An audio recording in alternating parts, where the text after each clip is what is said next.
अभी जो जमीन बन रही है, ये जो विचार है, अभी तो विचार है। दोनों चीजों में सर कितना अंतर मानते हैं कि वहाँ एक तरफ आपने राम का किरदार निभाया, यहाँ अब आपको राजनीति की पाठशाला में आपको उतरना पड़ा। जी, पहली बात तो है कि मैं राजनीति मैं नहीं करूँगा, जिसे हम राजनीति की परिभाषित राजनीति हम कहते हैं, वो मैं नहीं करूँगा। वो मुझसे होती नहीं, मुझे पता भी नहीं है कि वो कैसे की जाती है, न मेरा कोई शौक है। मैं यहाँ आया हूँ कि मेरे पास जो है, मेरे पास है अभी तक के मेरे जीवन के हिसाब से प्यार है, संवेदनशीलता है, मैं लोगों के लिए कुछ कर सकूँ, ये है, मैं यही करूँगा यहाँ पर। इसके अलावा सो कॉल्ड राजनीति मैं नहीं कर सकता। लंबे अरसे के बाद यहाँ मेरठ आए, कैसे कनेक्ट करेंगे मेरठ के लोगों से? एक वक्त में एक दिन मेरठ का इतिहास बता दीजिए, क्या आपका नाता रहा है, वो सारी बातें बता दीजिए। मेरी पैदाइश मेरठ में हुई है, हापुड़ बस स्टैंड उस वक्त का, उसके बराबर में ठीक एक मोहल्ला है रामनगर, वहाँ मैं पैदा हुआ था। फिर मेरठ में मेरठ से मेरी पढ़ाई हुई है। पहले सरस्वती शिशु मंदिर में मैंने पढ़ा, उसके बाद मैंने गवर्नमेंट इंटर कॉलेज जो बेगमपुर पर है, वहाँ से मैंने अपनी पढ़ाई की। मेरठ के लोगों से कैसे कनेक्ट करेंगे सर? इतने लंबे अरसे के बाद मेरठ आना हुआ है सर। नहीं, मेरठ के हो या कहीं भी हो, कनेक्ट तो मन से होता है, कनेक्ट एरिया से नहीं होता, मन से होता है। अगर हम मन से किसी के साथ जुड़ना चाहते हैं तो हमें वो मिलता है। ये बात मानकर चलिए, इंसान जो देता है उसे वही मिलता है। अच्छा सर, एक चीज बताइए, कि मैं राजनीति नहीं करूंगा। सुनील लहरी सब या दीपिका बहुत पहले चुनाव लड़ी है, अरुण गोविल इतना लेट चुनाव में क्यों आए? और पास्ट तो जाने दीजिए, भूतकाल है, उसको वर्तमान में क्यों हम लेकर आते हैं? क्या होता है, कोई भी काम इंसान करता है तो उसका अपना अंदर से मन बोलना चाहिए कि हाँ मुझे ये काम करना है। तो मेरे मन में अभी तक ये बात नहीं आई थी कि मुझे ये करना है। अब जब मेरे मन में आई है तो मैं आ गया हूँ यहाँ। पहली बार विचार कब आया सर ये राजनीति में आने का और चुनाव? भैया वो दिन और घंटा घड़ी मेरे पास नहीं थी। ये कहते हैं कि अयोध्या में जब आप गए थे तब उसके बाद से ही ये सारी की सारी प्रक्रिया शुरू हुई। अयोध्या में जब आप गए थे प्राण प्रतिष्ठा समारोह में, तब से ये नहीं, तब से नहीं है ये, पर ये बात काफी दिन से चल रही थी। मेरे जो साथ के लोग हैं या जिन्हें मैं जानता भी नहीं, वो भी ये कहते थे कि आप जैसे व्यक्ति को देश के लिए इस दिशा में कुछ करना चाहिए। सर, क्या राम के आदर्शों की राजनीति हो रही है हिंदुस्तान में? आपने राम का किरदार निभाया है। हाँ। और आप जब सांसद बनेंगे तो राम राज मेरठ में कैसे आएगा, उसकी जरा रूपरेखा बताने का कष्ट करेंगे? सर, अभी this is too early for me to tell you anything. अभी परसों तो नाम अनाउंस हुआ है, आज मैं आपके पास यहाँ आया हूँ।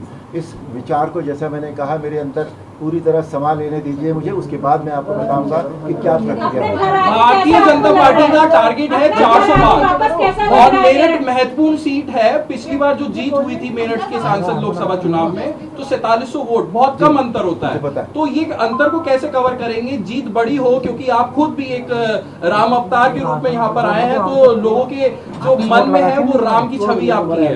तो लोगों के मन में बसने का, जो नहीं अभी तक नहीं बसे हैं, जिन लोगों के मन में, उनके मन में कैसे बसेंगे? और क्या 400 टारगेट पूरा कर पाएगी भाजपा आपके अकॉर्डिंगली? भाजपा, ये तो पक्की बात है कि भाजपा 400 का आंकड़ा पर जरूर पार करेगी। आपने ये पूछा कि कैसे बसूंगा मैं मन में लोगों को, तो जिन लोगों के मन में तो मैं ऑलरेडी हूँ, तभी तो मैं यहाँ हूँ। जिनके नहीं, क्योंकि 4700 वोट बहुत कम नहीं है, तो उनके लिए मैंने कहा कि मैंने अभी पहले भी आपसे कहा कि मेरे पास जो है मैं वही उनको दे पाऊंगा, है ना, कहीं और से तो लाऊंगा नहीं। तो मेरे पास प्यार है, संवेदनशीलता है, उन्हें अगर मेरी बात समझ में आ जाएगी तो मैं उनको। अच्छा सर, अभी आपने एक बात करी थी कि मैं वो सियासत नहीं करूंगा जो चल रही है, फिर राम से क्या उम्मीद की जाए कि वो कौन सी सियासत करेंगे? मेरे राम ने कौन सी सियासत की थी, ये बताइए।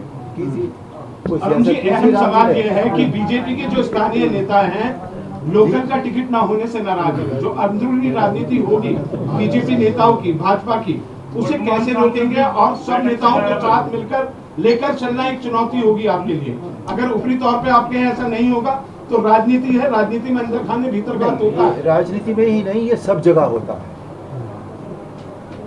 समझे ना। जो अवसर जिसे जो पाना चाहता है, अगर उसे अवसर नहीं मिलता तो ये हर जगह होता है। नाराज कार्यकर्ताओं को किस आपने तरीके से कहा- मनाएंगे? अरे बोलने दो यार, उसी का सवाल का जवाब आपने कहा कि अरे जवाब तो देने दो। जी बोलिए बोलिए, जवाब लगभग सारे दे दिए हैं। पीछे तक आवाज नहीं जा रही। सर भीतरघात वाले सवाल का जवाब दे रहे थे अरुण जी। मैं आपसे बार बार यही कह रहा हूँ कि ये हर जगह होता है, सिर्फ राजनीति में ही नहीं होता। खराब लगती हैं कुछ बातें, सबको खराब लगती हैं, हमें भी लगती है, आप भी लगती है, सब इंसान है, मानव है।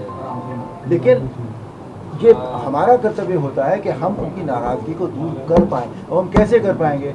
वो हम अपने व्यवहार से कर पाएंगे। जो हमारा व्यवहार होगा उनके लिए, जो तो उसी से हम कर पाएंगे। और ऐसा मेरा हमेशा का मानना है कि अगर आप किसी को प्यार से बात करते हैं तो वो आदमी कभी भी आपको गाली देकर नहीं जाएगा। एक बात तो ज़रूर सोचेगा कि नहीं यार, ये आदमी प्यार से बात कर रहा है, ये आदमी ठीक है। मेरठ के मतलब रामदास है कि अभी एक सवाल ये है कि जनता ये जानना चाह रही है, जनता ये जानना चाह रही है कि यदि आप यहाँ से जीत जाते हैं तो सांसद के पास अपनी परेशानी लेके कैसे जाएंगे? क्या मेरठ में रहेंगे आप? पहली बात तो ये है कि अगेन भविष्य की बातें मुझे नहीं पता होती, ये समय अरुण जी बताएगा। पीछे भी लोग खड़े हुए हैं, उनका भी सुन लीजिए आप। उनके लोगों की- बहन जी बोलो। आपने कहा कि मुद्दे नहीं, आप प्यार और संवेदनशीलता लेके आए हैं मेरठ की जनता के लिए। राहुल गांधी भी लगातार भारत जोड़ो यात्रा में मोहब्बत की दुकान की बात करते थे और वही प्यार की बात आप कर रहे हैं। क्या कहना चाहते हैं इस पर?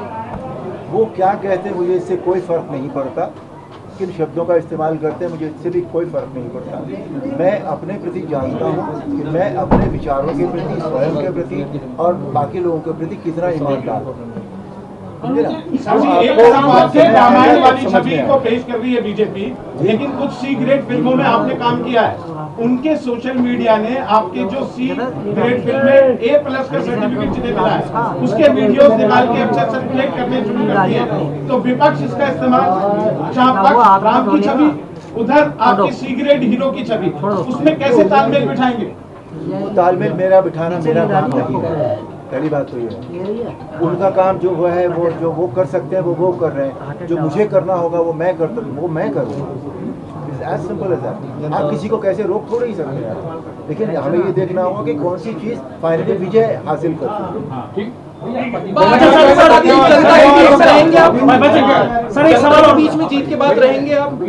जनता के बीच में रहेंगे, उनकी परेशानियां, उनके सुख दुख, रहेंगे। जो